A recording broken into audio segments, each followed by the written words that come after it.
Hello, hello, hello, and welcome back to yet another NFL video. I just had to make a video real quick. This was not planned. I just really do not understand what the Steelers are doing. It is baffling to me that, and listen, quick intro. Let me just get straight into it. The Steelers, from the outside looking in, if you're a casual NFL fan or you're just like a hardcore fan of one team and you don't really keep up with other teams, you may look from the outside and see the Steelers as one of the most consistent, strong, um, well managed, well coached organizations in the league. But when you peel layers and you look at it from a Steelers fan's perspective, they are truly one of the most inconsistent, turbulent, and right now I think mismanaged teams. And it's not from the upper management. I think the GM is actually really good. He proved that last year, the year before. He's actually been doing some really good things in the offseason. But the decision making, at least right now, and you could say the last couple of years, but and the coaching, Mike Tomlin, the perspective that half of the Steelers fan base has of Mike Tomlin and the entire rest of the world is quite literally polar opposites. It you can talk to two Steelers fans, two season ticket holders, and find completely opposite perspectives about Mike Tomlin. On one end, he's never had a losing season. I believe he won a Super Bowl way back when with Bill Cowher's team, and he is one of the best coaches in football. And any team would trade a first round pick to get Mike Tomlin. But then you talk to the other side of the fan base that want him fired because he has not won a playoff game in the better part of a decade. And they're treading water every year. And their offense has been bad for like 5 or 6 years in a row. And he keeps making mistakes with the quarterbacks and the offensive coordinator hires. And Arthur Smith is still the GM, or not the GM, sorry, the offensive coordinator of this team right after they had Matt Canada terrorize the fan base for years. Now they have Arthur Smith for a second year in a row. It is truly, and the real point that made me want to make this video is how they have completely like mismanaged their quarterback situation. It is let's just talk about it. Let's just get right into it. Let me share my screen here. Thank you for watching. Let's take a look at the Steelers depth chart right here. Okay. Obviously, the Steelers made a move to get DK Metcalf, right? That was a good move. And this is the thing. Whenever a team or a fan base complains that they don't have the resources or this offseason has absolutely proved that if a team has a weakness or a perceived inability to get good at a certain position, that is a choice.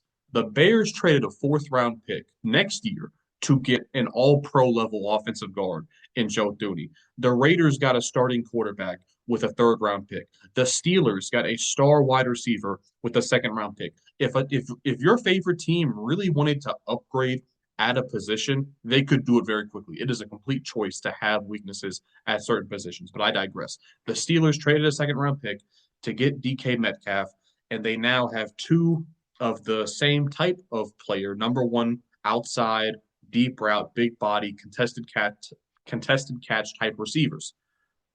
But they don't have a quarterback. And the funny part is they had two quarterbacks not that long ago. The entire Steelers fan base was in debate on whether or not they should have stuck with Justin Fields or Russell Wilson. Honestly, I see both sides the argument. I mean, I I, I don't know if gun to my head, who would I choose? I think I would have rolled with Justin Fields just because I think he still has potential to get to another level. And without a doubt, Russ's best days are behind him. But who do I think will be a better starting quarterback next year? If I had to bet, I think it probably would be Russell Wilson. But it's so hard to make the determination. But the Steelers, they flipped the whole argument on its head because they said, you know what? Forget picking either of them. We'll pick neither of them. And we'll go into the offseason without a fucking clue who our quarterback is going to be. So they signed Mason. They signed Mason Rudolph, right? And you would hope he is just an emergency backup for whoever they've decided. But here's the thing, right? If you are not going to bring back Russell Wilson or Justin Fields, you better have had a clear plan on how to upgrade. Notice what I'm saying, upgrade at the position, and not just upgrade, get a long term solution at the position. If they would have let Russ and Justin Fields walk and, let's just say hypothetically, traded for Geno Smith, signed Sam Darnold, those would have been guys who were upgrades at the position and also would have been able to play multiple years for the Steelers. The Steelers didn't do any of those things. They are now putting all their eggs in the Aaron Rodgers basket. I am sorry, Aaron Rodgers is a shell of his former self. He cannot push the ball downfield. He is a old man, and I don't care what the numbers say. He threw the ball a ridiculous amount of times. Aaron Rodgers is 2022 Tom Brady. That's what Aaron Rodgers is. He can put up some big time numbers, but when you actually break it down, Tom Brady's offense, the Buccaneers offense, struggled bad his last year in Tampa Bay because he was not the same guy. Aaron Rodgers, the Jets offense struggled bad, partly because they had a bad offensive line, but also because Aaron Rodgers. And this is the thing, say what you want about Russell Wilson and Justin Fields. At least they're not a, a, a day away from retirement. It would not shock me if the Steelers signed Aaron Rodgers and he retired mid-season next year. Would that shock anybody? It wouldn't shock me. And that's what the Steelers are betting their whole franchise on. And they don't even know if he's going to sign there. He's still debating. So it is just, it is a terrible management decision to let both of your options. You had two guys in the building who you could have made a strong case, could have came back and helped the Steelers win 10 plus games next year. They went with neither of those options, and they're putting all their eggs in the Aaron Rodgers basket, which honestly, I think if they sign Aaron Rodgers, it could get Mike Tomlin fired. And I don't say that lightly. I know, like I said, how strong of ties Mike Tomlin has within the organization, but there is a loud, I don't know if it's a minority. There is a loud portion of Steelers fans that are ready to move on from Mike Tomlin because they look at the results and they see 6 years in a row of a bad offense. They have not had a good offense since prime Big Ben. They look and they see they have not won a playoff game in even longer than that time. So I don't. Here's the thing, right? It doesn't matter if you don't have a losing record if you don't win playoff games. That's one of the worst positions you can be in. People look at the Steelers and say, well, they haven't had a losing record in this long. Okay. A lot of the teams that have had losing records in that time span that the Steelers haven't, have won Super Bowls. Have the Eagles had a losing record the last 12 years? Yes. Have the Chiefs had a losing record the last 12 years? Yes. Like all these teams that you guys think are that the Steelers are above because they haven't had a losing record, they have rebuilt. And look at the Lions. Look how quickly it took the Lions to rebuild and all of a sudden become miles better of an organization and a franchise than the Steelers are. It took them 2 years. Who cares if the Steelers haven't had a losing record in 15 years? They are not doing anything with it. That's the point. They're treading water. I mean, man, it is, I don't get it. I really don't get it. The Commanders, it took the Commanders 1 year to become a better franchise with more playoff wins and more upside than the Steelers. So how can you look at the Steelers and say, well, yeah, they haven't had a losing record or they haven't won a playoff game in a decade, but at least they haven't had a losing record. That is such an irrelevant thing. It doesn't matter when you don't, put that forward in order to win playoff games. So and let's just talk about the one of the things that really shocks me is bringing back Arthur Smith. I mentioned it earlier how Matt Canada was a terrorist to this franchise for so long. They finally decided to get rid of him.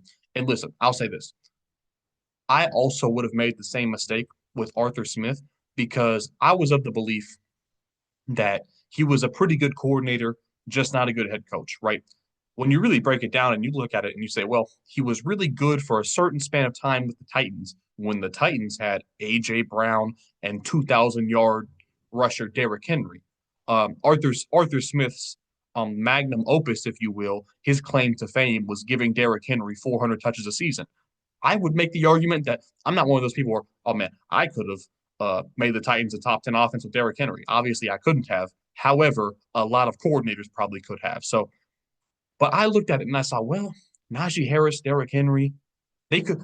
My thought process was he could just do the same thing he did in Tennessee and make the Steelers a pretty good offense. That was not the case. The Steelers were a bottom 10 offense last year.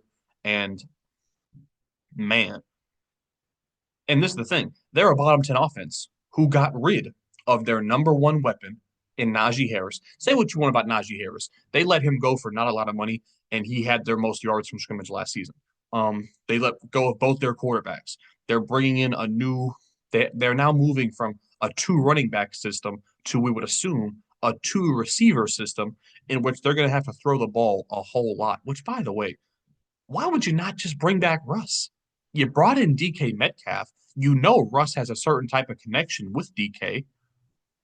It looked like Russ threw a lot of deep balls to George Pickens, and they looked really good. So that would have just been my thing. If anything, just bring back Russell Wilson for a year and figure out what you're going to do at the quarterback position long term after that. But no, they didn't. And I saw a report, I think from Justin Fields, from his own mouth, that said the Steelers made him an offer, but he chose to go to the Jets. Brother, if someone is choosing to go to the Jets instead of your team, that is a major red flag. I don't care what anybody says. So, yeah, and here's the thing, their offensive line, left tackle, inexperienced young player, right tackle, inexperienced young player, center, second year player. They are very young on the offensive line, and they could be good. But I'd bet any amount of money they are not going to have some top 10 offensive line that makes everybody else's job easier. I really think the offense is going to struggle mightily next season, especially if they bring in Aaron Rodgers. Defensively, they're good defensively. I can't really hate on anything here. They were top 10 last season defensively, which is actually different. They were better defensively last season than they were the last 3 or 4 years prior to that.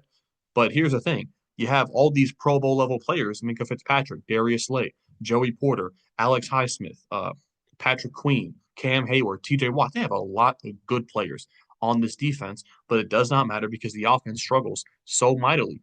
Let's just take a look at some of the numbers here. We go to ESPN right here. Look at the total offense, right? Yards per game. So let's look at total yards per game. They're bottom 10, right? Bottom 10 in total yards per game. Brother, the Saints had a backup quarterback and no receivers for half the season, and they averaged more yards per game than the Steelers. Points per game, they were middle of the pack, nothing to write home about. Passing yards per game. The Steelers, bottom five, or bottom six, sorry, in passing yards per game. And you might look at it and say, well, the Eagles are bottom five in passing yards per game. They had Saquon Barkley.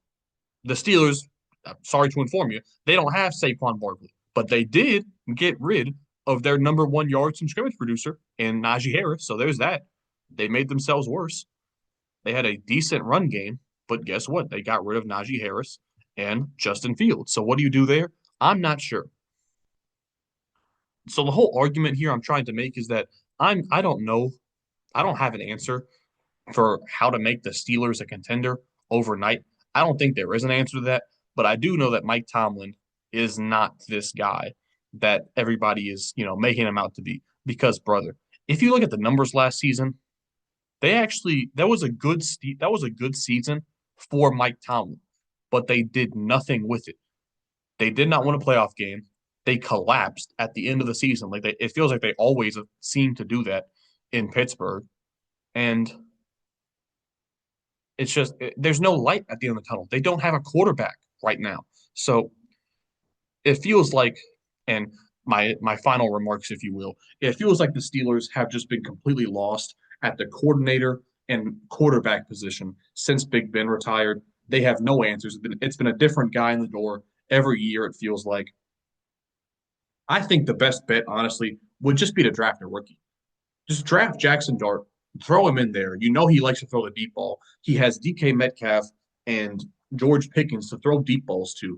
You would not be paying a quarterback a whole lot of money. Honestly, that just seems like the best option for me. Draft Jackson Dart or Jalen Milroe, whoever you think is better, and throw him in there at quarterback and just see what happens. Because at this point in time, I cannot for the life of me figure out why the Steelers would choose Aaron Rodgers over Justin Fields or Russell Wilson. It makes no sense to me.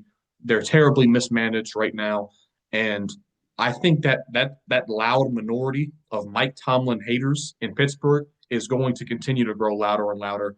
And I would say the odds, if I had to bet, I would say 50% the Steelers or Mike Tomlin has his first losing record next season, and maybe 33% Mike Tomlin gets fired by the end of next season. If they mismanage their quarterback situation this season, I could see a real disaster taking place in Pittsburgh. So leave a like if you enjoyed. Subscribe if you're new. I will be back on Monday with the next mock draft, 2-round mock draft, I think. So, yeah, I will see y'all then. Have a great day, man. Peace.